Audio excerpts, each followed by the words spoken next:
வணக்கம் and welcome to delight cinemas. இந்த வீடியோவில் பார்த்தீங்கன்னா டைரக்டர் பாலாவுடைய இயக்கத்தில் அருண் விஜய் நடித்து இன்னைக்கு தேட்டர்ஸில் ரிலீஸ் ஆகிருக்கிற வணங்கான் படம் எப்படிப்பட்ட ஒரு படமாக அமைஞ்சிருக்குங்கிறத பற்றி தான் இந்த வீடியோவில் நம்ம பார்க்க போகிறோம். ஸோ இன்னைக்கு டைரக்டர் சங்கரோடைய இயக்கத்தில் ரிலீஸ் ஆகிருக்கிற கேம் சேஞ்சர் படத்தோடைய ரிவ்யூ ஏற்கனவே நம்ம சேனலில் போட்டாச்சு. அந்த வீடியோக்கான லிங்க் இந்த வீடியோவுடைய டிஸ்கிரிப்ஷன் அண்ட் கமெண்ட் செக்ஷனில் கொடுத்துருக்கேன். இன்னும் பார்க்காதவங்க மிஸ் பண்ணாமல் போய் பாருங்கள். நம்ம சேனலுக்கு நீங்கள் புதுசாக இருந்தீங்கன்னா சேனலை சப்ஸ்கிரைப் பண்ணி சப்போர்ட் பண்ணுங்கள். இப்போ வாங்க வீடியோக்குள்ளே போகலாம். இந்த வணங்கான் படத்தோடைய கதை என்ன அப்படின்னு பார்த்தீங்கன்னா, படத்தோடைய கதைக்களம் கன்னியாகுமரியில் நடக்கிற மாதிரி காட்டப்படுது. ஸோ படத்தோடைய ஹீரோவான அருண் விஜய் இந்த படத்தில் டெஃப் அண்ட் டம்மாக நடிச்சிருக்காரு. அவருடைய கேரக்டரே எப்படிப்பட்ட ஒரு கேரக்டர் அப்படின்னு பார்த்தீங்கன்னா, பயங்கர ரஃப் அண்ட் டஃப்பான ஒரு ஆள். அவர் கண்ணு முன்னாடி அநியாயம் நடந்தால் அதை பார்த்துட்டு அவரால் சும்மா இருக்க முடியாது. வாய் பேசாது, கை தான் பேசும். ஸோ அந்த மாதிரியான ஒரு நபர். அவர் நிரந்தரமாக எந்த ஒரு வேலையிலுமே இருக்க மாட்டாரு. ஸோ ஒரு கட்டத்தில் அவர் என்ன பண்ணுறாங்கன்னா, ஆதரவற்றோர் இல்லத்தில் கொண்டு போயிட்டு செக்யூரிட்டி கார்டாக வேலைக்கு சேர்த்து விட்டுறாங்க.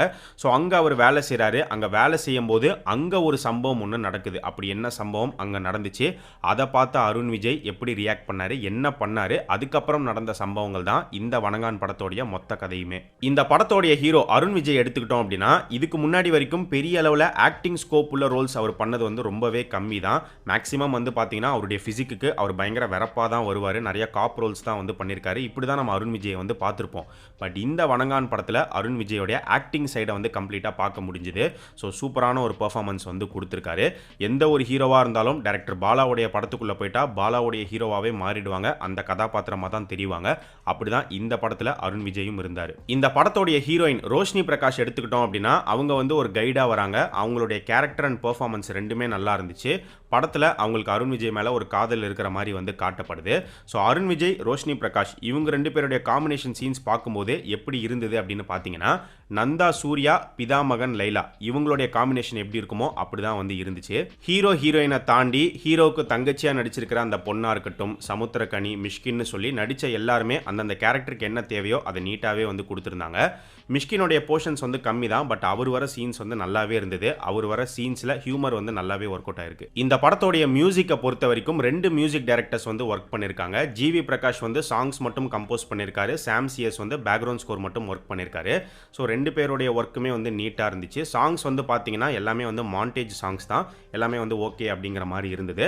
பேக்ரவுண்ட் ஸ்கோர் சாம் சிஎஸ் நல்லாவே பண்ணியிருந்தாரு. கதைக்கு ஆப்டா இருந்துச்சு. ஸ்டோரி வைஸ் பார்த்தோம் அப்படின்னா, இந்த படத்தோடைய கதைக்களம் ரொம்ப ரொம்ப சிம்பிளான ஒரு ஸ்டோரி தான். பெரிய அளவில் சுவாரஸ்யமோ சஸ்பென்ஸோ ட்விஸ்டோ அப்படிலாம் எதுவுமே கிடையாது. ரொம்ப நார்மலான ரொம்பவே சிம்பிளான ஒரு ஸ்டோரியை எடுத்து தான் எக்ஸிக்யூட் பண்ணியிருக்காங்க. பட் அதை எக்ஸிக்யூட் பண்ண விதம் ஸ்க்ரீன் பிளே வைஸ் பார்த்தீங்கன்னா நீட்டான ஒரு ஸ்க்ரீன் பிளே கொடுத்துருக்காங்க. அது ஃபர்ஸ்ட் ஹாஃபாக இருக்கட்டும், செகண்ட் ஹாஃபாக இருக்கட்டும், ரெண்டுமே நல்லா இருந்துச்சு.